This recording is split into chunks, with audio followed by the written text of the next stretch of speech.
ஹரிநாராயண துருதி நிவாரண பரமானந்த சதாசிவசங்கர நாளென் செய்யும் வினைதானென் செய்யும் என நாடி வந்த கோல் என் செய்யும் கொடுங்கூற்றென் செய்யும் குமரேசர் இரு தாளும் சிலம்பும் சதங்கையும் தண்டையும் சண்முகம் தோளும் கடம்பும் எனக்கு முன்னே வந்து தோன்றினே. ஓம் அனுமந்தாய வித்மகே வாயு புத்திராய தீமகே தந்தனோ மாருதி பிரச்சோத்தியாத் பட்டீஸ்வரம் ஸ்ரீ விஷ்ணு துர்கையே போற்றி. உலகெங்கிலும் வாழ்ந்து கொண்டிருக்கும் ஸ்ரீராம் ஆஸ்ட்ரோ யூடியூப் சேனல் நேயர்களுக்கு டாக்டர் சைதை ராஜாவின் அன்பான வணக்கங்கள். நாம் இப்பொழுது இந்த எபிசோடில் 27 நட்சத்திரம் இருக்குங்க இல்லைங்களா, ஒவ்வொரு நட்சத்திரத்தையும் அதனுடைய நிலைகள் என்ன, அவங்களுக்கு தன வரவு எப்படி கிடைக்கும், தெய்வ அனுகூலத்தை எப்படி பெறலாம், எந்தெந்த நட்சத்திரத்தை இயக்கினால் நம்ம இயக்க போகிறதில்ல, அந்த தெய்வத்தை கும்பிட்றது, அதுக்குண்டான கோயிலுக்கு போகிறது, இதெல்லாம் நம்ம சொல்ல போகிறோம். இது மொத்தம் பார்த்தீங்கன்னா தாரைகள்னு சொல்கிறாங்க. அதாவது நட்சத்திர தாரைகள். அதாவது உங்களுக்கு முதல் நட்சத்திரம் ஜென்ம தாரை, ரெண்டாவது நட்சத்திரம் விபத்து அதாவது சம்பத்து தாரை, மூணாவது விபத்து தாரை, 4 சியாம தாரை, 5 பிரத்யேக தாரை, 6 சாதக தாரை, 7 வதை தாரை, 8 மைத்திர தாரை, 9 பரம மைத்திரம் அப்படின்னு சொல்லக்கூடிய தாரை. இதை மொத்தம் 9 தாரைகள் இருக்குது. இந்த 9 தாரையில் வந்து பார்த்திங்கன்னா 2, 4, 6, 8, 9 சம்பத்து தாரை, சியாம தாரை, சாதக தாரை, மைத்திர தாரை, பரம மைத்திர தாரை, இதெல்லாம் சாதகமான ஒரு சூழல். ஜென்மம் விபத்து தாரை, பிரத்யேக தாரை, வதை தாரை, இதெல்லாம் வந்து பார்த்திங்கன்னா உங்களுக்கு 1, 3, 5, 7 இந்த 4 நட்சத்திரமும் இந்த உங்கள் பிறப்பு நட்சத்திரத்துக்கு, இதில் ஜென்ம நட்சத்திரமே அதில் தான் அடங்கியிருக்கு. ஆனால் ஜென்ம நட்சத்திரம் பகைன்னு சொல்கிறாங்க இல்லையா, அன்றைக்கி வேணால் சாமி கும்பிடலாம், கோயிலுக்கு போகலாம், எந்த ஒரு புதுசாக ஒரு எதுவும் செய்யக்கூடாது. இப்போ மற்ற விபத்து தாரையில் விபத்து சந்திக்கலாம், பிரத்யேக தாரை, வதை தாரை, இதெல்லாம் ரொம்ப ப்ராப்ளத்தை தரக்கூடியது. ஸோ அப்போ நம்ம வந்து ப்ராப்ளத்தை தரக்கூடியதெல்லாம் நம்ம விட்டுட்டு சம்பத்து தாரை, சியாமத்தாரை, சாதகத்தாரை, மைத்திரத்தாரை, அதில் பரம மைத்திரத்தையும் நம்ம விட்டுடுறோம். இந்த 4 நட்சத்திரம் சம்பத்து, சியாமம், சாதகம், மைத்திரம், இதை பற்றி விலாவாரியாக சொல்லி நம்ம வந்து என்னென்ன, அதாவது தன வரவை எப்படி பெறலாம், உங்களுக்கு தெய்வ அனுகூலத்தை எப்படி பெற முடியும் என்பது பற்றி ரொம்ப விளக்கமாக நாங்கள் இந்த எபிசோடில் சொல்ல இருக்கிறோம். இப்போது அஸ்வினி நட்சத்திரம் அப்படின்னு உதாரணமாக எடுத்தீங்கன்னு வச்சிங்களேன், அதுலேருந்து ஆரம்ப நட்சத்திரமே வருது. அப்போ அதுக்கு வந்து 1லேருந்து 27 வரைக்கும் நீங்கள் இதையே அடாப்ட் பண்ணலாம். ஆனால் உங்கள் நட்சத்திரம் எதுவாக வருதோ அதிலேருந்து தான் நீங்கள் கொண்டுட்டு வரணும். இப்போ உதாரணத்துக்கு உங்களுக்கு வந்து பரணியில் பிறந்தீங்கன்னா பரணி நட்சத்திரம் 1 நினச்சிக்கிட்டு அதுக்கப்புறம் கார்த்திகை, ரோகிணி நீங்கள் வரிசைப்படி எழுதிட்டு வந்து அது தான் நம்ம சொல்கிறது அப்ளிகபிள் ஆகும். சார், 1வது நட்சத்திரம் டென்ஷன், அலைச்சல், அதாவது ஜென்மத்தாரை அப்படின்னு சொல்லுது. 2வது வந்து நட்சத்திரம் அப்படின்னு பார்த்தீங்கன்னு சொன்னால் ஷியாமத்தாரைன்னு சொல்கிறது. சம்பத்து, சந்தோஷம், அனுகூலம், தன வரவை தரக்கூடியது. 3வது விபத்து தாரை, விபத்து அல்லது ஆபத்து, பாதிப்பு, இதெல்லாம் தரும். 4வது சியாமத்தாரை, சியாமமாக சௌக்கியமாக இருக்கக்கூடிய நிலை ஏற்படும்.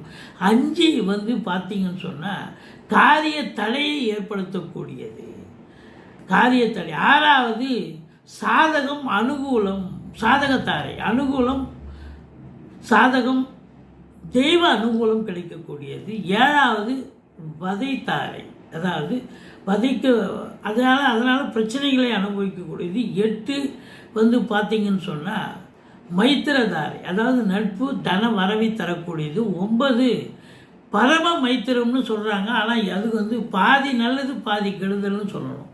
அதாவது அதிகமான நட்பை கொடுத்து சலிப்பை கொடுக்கும், அதனால் அளவான நட்பே நல்லது அப்படிங்கிறாங்க.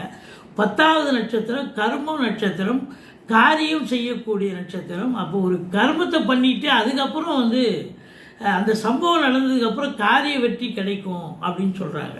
கர்ம காரியம் செய்த பிறகு வெற்றி தரக்கூடிய நட்சத்திரம் இது. 11 நன்மை தரும் நட்சத்திரம், சுபத்துவத்தை தரும், ஆனால் சமுதாய பகையை தரும் அப்படின்னு சொல்கிறாங்க. நன்மையையும் சிறப்பையும் தந்தாலும் சமுதாய விஷயங்களில் அளவோடு ஈடுபட வேண்டும், பகையை தரும் என்று சொல்லக்கூடிய நிலை. 12வது நட்சத்திரம் தர்ம சங்கடத்தை தரக்கூடிய நட்சத்திரம். 13 நன்மை, ஆயுள், சிறப்பு, அதுபோல் பதவி உயர்வு, நல்லதுகள் நடக்கக்கூடிய நிலை. 14 காரிய தடை, மன சலிப்பை ஏற்படுத்தக்கூடிய நட்சத்திரம். 15 நன்மையற்றது, சுபீட்சத்தையும் அதாவது நன்மையையும் சுபீட்சத்தையும் தரக்கூடிய நட்சத்திரம். 16 சங்காத்தியம், விவகாரம், வம்பு, சண்டை இதை தரக்கூடிய நிலை. 17 நன்மை தரும். 18 பணப்பகையை தரும் நட்சத்திரம். 19 அதிர்ஷ்டம் தரும் நட்சத்திரம். 20 நன்மை, சிறப்பு, சுபத்தை தரக்கூடிய நட்சத்திரம். 21 மாறுபட்ட நிலையையும் மாறுபட்ட பாதிப்பையும் தரக்கூடிய நட்சத்திரம். 22 வைநாசிக நட்சத்திரம். அது ரொம்ப பிரச்சனை அப்படின்னு நம்ம சொல்லிகிட்ருக்கோம். அந்த நட்சத்திரம் வைநாசிக நட்சத்திரம் ரொம்ப கேர்ஃபுல்லாக இருக்கணும். லைஃப் பார்ட்னரை அதில் சேர்க்கக்கூடாது, ஒர்க்கிங் பார்ட்னரும் அதில் சேர்த்துக்கூடாது. 23 அதிருப்தியான செயல், அது நிலையை தரக்கூடியது. 24 சாதக நிலை. எப்படி சாதகம் அப்படின்னா இடம், பூமி அது போன்ற அனுகூலத்தை தரக்கூடியது. எல்லா விதமான சோதனைகளையும் சங்கடத்தையும் தருவது. ஜாதி பற்று, நலம், சுபீட்சத்தை தருவது. 26 27வது நட்சத்திரம் வணங்கும் நிலை நட்சத்திரம். அபிஷேகம் செய்யக்கூடிய நட்சத்திரம். அதாவது கோயிலுக்கு போய் அபிஷேகத்தை செய்கிறதாலேயும் உங்களுக்கு அந்த எனர்ஜி கிடைக்கும் அப்படிங்கிறாங்க. சரி, இப்போது இது 27 நட்சத்திரம் வரிசைப்படுத்தி சொல்லியிருக்கோம். ஆனால் இதை முதல் ஜென்ம நட்சத்திரம் உங்களுக்கு எங்கேயோ அதிலிருந்து ஆரம்பித்து பலனை பார்த்துக்கலாம். ஒவ்வொரு நட்சத்திரத்துக்கும் 27 நட்சத்திரம் இருக்கு இல்லைங்களா, அதில் குறிப்பாக சம்பத்து தாரை, சாமதாரை, சாதக தாரை, மைத்திர தாரை இதை பற்றி கொஞ்சம் இதுவாக சொல்லி தன வரவை ஒரு நட்சத்திரத்தில் பிறந்தவங்க எந்தெந்த நட்சத்திரத்தை நம்ம இயக்கத்தில் நம்ம இயக்க முடியாது. கோயில் போகிறது, சாமி கும்பிட்றது, அதுக்கு உண்டான ஒரு நிலையை ஏற்றுக்கிறது. இப்போ ஒரு மரம் இருக்குது, அந்த மரத்தை வளர்க்கலாம், இதை சாப்பிடலாம்னா அதை சாப்பிடலாம். இதெல்லாம் செஞ்சோம்னு சொன்னால் அது ஆக்டிவேட் ஆகும் அப்படிங்கிறாங்க. ஸோ இப்போது ஒவ்வொரு நட்சத்திரமாக பார்க்கலாம் வாங்க. எங்களுடைய வீடியோ ஸ்கிப் பண்ணாமல் பாருங்கள். நிச்சயமாக இது மிக மிக பயனுள்ள பதிவாக அமையும். வாங்க ஒவ்வொரு நட்சத்திரமாக பார்க்கலாம். கிருத்திகை நட்சத்திரத்தில் பிறந்தவர்களுக்கு வணக்கங்க. கிருத்திகை சூரிய பகவானுடைய நட்சத்திரம். முதல் பாதம் மேஷ ராசி, 2, 3, 4 பாதங்கள் ரிஷப ராசியில் அமைகின்றன. இந்த கிருத்திகை நட்சத்திரத்தில் பிறந்தவங்களுக்கு தன வரவை பெற, தெய்வ அனுகூலத்தை பெற இதையெல்லாம் செய்யுங்கள், பயன்பெறுங்கள் என்று சொல்கிறோம். நம்ம சம்பத்து தாரை, சாமதாரை, சாதக தாரை, மைத்திர தாரையை பற்றி நம்ம விளக்கமாக சொல்ல போகிறோங்க.